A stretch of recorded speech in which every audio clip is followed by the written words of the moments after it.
নমস্কার দর্শক বন্ধুরা, ঝুমার রান্নাঘরে আপনাদের সবাইকে স্বাগত। আজ আমি 1 কাপ আটা দিয়ে খুব সহজভাবে খুব কম ইনগ্রিডিয়েন্টস দিয়ে বিস্কিটের রেসিপি শেয়ার করব। আর এটা আমি কিভাবে করেছি চলুন তাহলে দেখে নিই।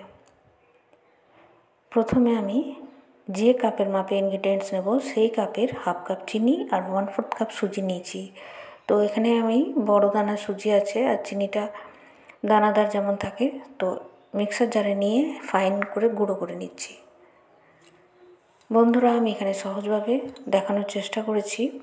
আর 2টো এলাচের দানা এই সুজির সাথে গুঁড়ো করে নেবো একসাথে। ফাইন একটা পাউডারের মতো হয়ে যাবে। আর ওই মিক্সার জারে চিনিটাও নিয়ে নিচ্ছি।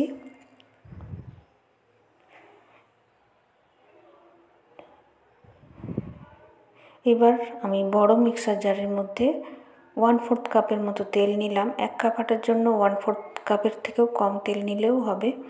তো এর মধ্যে এবার চিনির গুঁড়োটা আর তেলটা একসাথে একবার ব্লেন্ডারটা চালিয়ে নিচ্ছি। এতে এইভাবে যদি ব্লেন্ডারের মধ্যে নেওয়া হয় তাহলে হাতে করে আর মিক্স করতে হবে না বা বিট করতে হবে না, খুব সহজভাবে হয়ে যাবে। এবার এর মধ্যে আমি সুজিটা মিশিয়ে নিচ্ছি। আর এখানে 1.5 কাপ আটা রেখেছি, তবে 1 কাপ আটা দিয়ে বানাবো। আর একটা চালনির সাহায্যে ওর মধ্যেই ওই মিক্সার জারের মধ্যে আটাটা নিয়ে নিলাম। আমি এখানে কম পরিমাণ করে দেখাচ্ছি, পরিমাপগুলো সেইভাবে বাড়িয়ে নিতে হবে বেশি করলে। তো এইভাবে হাতে নিয়ে এইভাবে মুঠো করা যাচ্ছে, তাহলে বুঝতে হবে ঠিকঠাক মিক্সটা হয়েছে। তো একটা মিক্সিং বোলের মধ্যে এবার ঢেলে নিচ্ছি। আর আমি সামান্য কালো জিরে দিচ্ছি। এখানে মুড়ি বা যে কোনো ড্রাই ফ্রুটস ছোটো টুকরো করে দেওয়া যেতে পারে।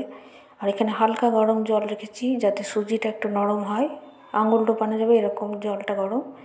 তো খুব কম করে জল দিতে হবে, 1-2 চামচ করে, কারণ এখানে বেশি জল দেওয়া যাবে না।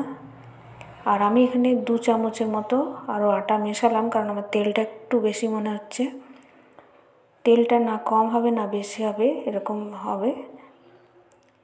আর বাইন্ডিংয়ের জন্য একটা ঝুরো ঝুরো মতো হচ্ছে, বাইন্ডিংয়ের জন্য আমি এখানে 2 চামচ বেসন দিলাম, যেন ডোটা মসৃণ হয়। সুজির জন্য একটু ঝুরো ঝুরো হয়ে যাচ্ছে, সুজিটা দিলে একটু খাস্তা কুরকুরে হবে, আর বেসন দিলে বাইন্ডিংটা ভালো হবে। পরিমাণ যেহেতু আটার কম আছে, একটু মসৃণ করার জন্য আমি বেসন দিচ্ছি। খুব মসৃণভাবে সুন্দর, কিন্তু এই মাখাটাতে খুব প্রেস দিয়ে মাখা যাবে না, নরম করে মাখতে হবে হালকা হাতে। এখানে আমি একটা কড়াই প্রিহিট করে নিলাম, স্ট্যান্ড বসিয়ে, তারপর ঢাকা দিয়ে দিলাম। এবার এটা 10 মিনিট রেস্টে রাখা ছিল। হাত দিয়ে এইভাবে প্রেস করে একটা বড় করে রুটির মতো বেলে নেব। এখানে ইচ্ছে মতো বিস্কিটের শেপ দেওয়া যেতে পারে পছন্দ মতো। আমি এখানে ছুরির সাহায্যে সাইডগুলো কেটে রেক্ট্যাঙ্গেলের মতো বা স্কোয়ার যে কোনো shape Dev.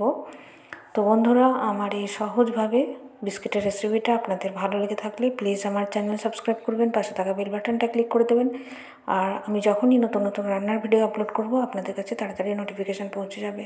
রান্নাটাকে please like share করতে ভুলবেন না।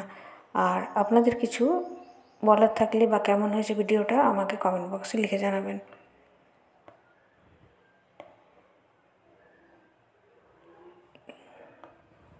তো এইভাবে এগুলো ছুরির সাহায্যে কেটে নিচ্ছি। আর আমি খুব সহজভাবে এটা আপনাদের সাথে শেয়ার করলাম। এবার একটু ছুরির সাহায্যে মাঝে মাঝে ডিজাইন করে দিচ্ছি। সব থেকে মেন হলো এই ডোটা করা। ডোটা যেন হালকাভাবে, খুব আটা মাখার মতো করে প্রেস দিয়ে দিয়ে মাখবো না, তাহলে ভেতরে যে ফাঁপা বিস্কুটের সেটা হবে না। আর সব কিছু পরিমাপগুলো ঠিক রাখতে হবে। একটু সাদা তেল ছড়িয়ে দিলাম উপর থেকে। তো আমি এটা আজকে তেলে ভেজে বানাবো না, বেক করে নেব ওভেনে। ওভেনে না, আমি কড়াইতে, গ্যাসের ওভেনে। তো এখানে একটা অ্যালুমিনিয়াম ফয়েল বা বাটার পেপার বা যে কোনো সাদা কাগজ তেল মাখিয়ে নেওয়া যেতে পারে। তো এটা আমি একটা সমান লেভেলের একটা প্লেট বা থালার মধ্যে অ্যালুমিনিয়াম ফয়েলটা মুড়ে নিচ্ছি, যাতে বিস্কুট, আর এখানে একটু তেল মাখিয়ে নিচ্ছি, আর বিস্কুটগুলো যাতে সোজাভাবে থাকে সেটা খেয়াল রাখতে হবে। পরপর সাজিয়ে দিচ্ছি, কিন্তু ধারের দিকে অ্যালুমিনিয়াম ফয়েলটা এমনভাবে মুড়তে হবে যেন বিস্কুটগুলো আপ ডাউনভাবে না থাকে। আমার এক দুটো এই থালাটা যেখানে আপ ডাউন হয়ে আছে ফয়েলটা সেখানে রেখেছি, তার জন্য দুটো ভেঙে গেছে, সেটা আমি আপনাদের সাথে শেয়ার করে দিলাম। তো এটা ফ্লেমটা একদম লো ফ্লেমের থেকে ওপরের দিকে রাখতে হবে, নাহলে অনেক সময় লেগে যাবে। আর যেই মাত্র একটু লালচে কালার বা ব্রাউন কালার হবে অন্য দিকটা উল্টে দেবো, তাহলে দুদিকটাই সমানভাবে কালার এসে যাবে আর ক্রিস্পি হয়ে যাবে, তবে আর সব দিকটা ভেতর থেকে বাইরে সেঁকা হয়ে যাবে। আর ফ্লেমটা অবশ্যই খেয়াল রাখতে হবে তাহলে। আর এই যে দিকটা আপ ডাউন হয়ে আছে সেদিকে বিস্কিটটা রাখলে বিস্কিট আপ ডাউন হয়ে থাকলে ভেঙে যাবে। আমার দুটো ভেঙে গেছে এই জন্যই। তো আমি একটা ভেঙে দেখিয়ে দিচ্ছি, না শক্ত না খুব নরম, একদম ক্রিস্পি মুচমুচে বিস্কিট। আবার একটা অন্য ভিডিও নিয়ে দেখা হবে। ভালো থাকবেন, ধন্যবাদ।